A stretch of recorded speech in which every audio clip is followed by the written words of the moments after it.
Bienvenidos a la Facultad de Ciencias Sociales, licenciatura en Comunicación Social. Con nuestro tema de exposición, la comunicación desde los inicios de la humanidad hasta el antiguo régimen de prensa, donde abarcamos la etapa primitiva y el feudalismo. En la etapa primitiva encontramos la era de los signos y señales, donde los prehomínidos fueron los primeros homínidos en encontrar la forma de comunicarnos a través de gesto, tacto y sonidos, llevándonos así a la era del habla y del lenguaje. En esta época aparece el hombre Cromagno, el primer pueblo primitivo con la capacidad de desarrollar el habla, y así nuevas formas de supervivencia. Con esto, la era de la escritura se puede decir que era la era intermedia, donde las primeras técnicas de escritura se remontan al cuarto milenio antes de Cristo en Mesopotamia. Y así, gracias a los historiadores y filósofos, el alfabeto pasa por 4 fases: la fase mnemónica, fase pictórica, fase ideográfica y la fase fonética. En esta última, se puede decir que era la de informar a través de sonidos, llevándonos así a una palabra, a una sílaba y finalmente a una letra. Era de la escritura. Los primeros datos referentes al origen de la escritura nacen aproximadamente 5000 años antes de Cristo en Mesopotamia, surgiendo por la necesidad de diferentes grupos humanos en comunicarse y dar cohesión a sus pensamientos.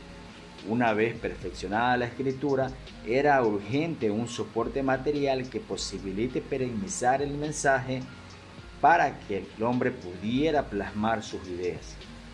Llegó a utilizar cientos de elementos, entre ellos la tablilla de arcilla, para poder escribir, pero con el pasar del tiempo fueron innovando su trabajo, llegando de esta manera a diseñar el pergamino, el papiro y el papel. El papiro, su elaboración era un monopolio real y apreciado por su gran utilidad. El pergamino, fabricado mediante la piel de ovejas y de otros animales, era de gran utilidad especialmente para poder escribir sobre él. El papel, el material más idóneo, surge en el segundo siglo de nuestra era, utilizando la corteza de plantas especiales con desperdicios de trapo.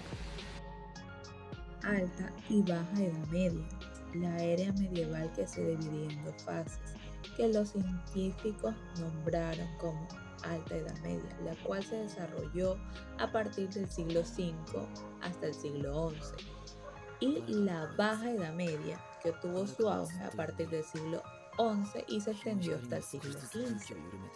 Formas de comunicación oral, manuscritas y alternativas. Los primeros libros. El desarrollo del correo fue citado por Villamarín.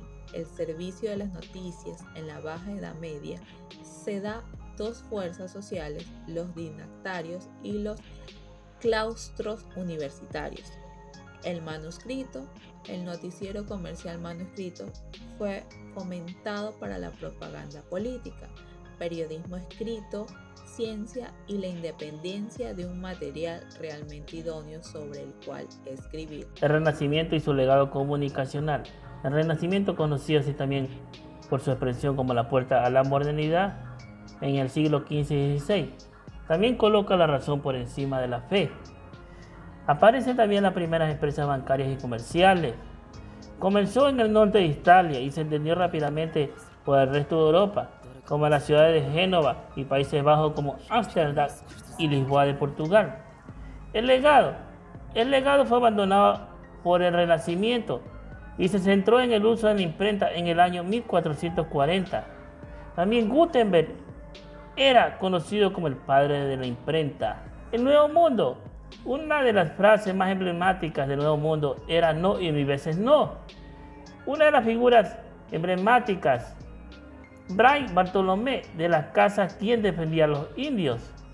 Octavio Paz y Carlos Fuentes, grandes literarios creadores de las obras El laberinto de la soledad y El espejo enterrado. Desde los años 70 tenemos que Paul Bernays, Hal Wright y Michel Sartre son historiadores que destacan dos cuestiones esenciales, que son la intención de la forma retórica y narrativa de la historia y la compartida con la ficción y sus estatutos del conocimiento comprobado. Este ensayo hace hincapié a tres problemas recurrentes que son: tenemos la competencia para la representación del pasado entre la historia, la literatura y la memoria. 2. Las posibilidades y efectos de la comunicación de la publicación electrónica sobre las investigaciones y las escrituras históricas. Y 3. Tenemos la construcción de relatos que experimentan en el tiempo y la construcción del relato histórico. Los lectores, Charlie es un autor tan prólijo que es el seductor de la palabra y en el discurso. Es un autor que nos enseña a pensar y observar los detalles de la historia de la cultura escrita. En este libro es una edición conmemorativa de los años 30 que cumplió la editorial Guedicea. Nos recuerda que las mutaciones de la historia ha tenido. Chardy hace una diferencia entre la memoria y la historia, ya que se oponen al reconocimiento del pasado y la representación del mismo. El mayor desafío para él eran los modelos culturales, los cuales le determinó como la organización entre los discursos y la práctica que tiene una sociedad en un periodo histórico determinado. Como conclusión tenemos que Charlie nos recuerda con el título de este ensayo que la historia articula y diferencia y distingue distintos tiempos de la historia.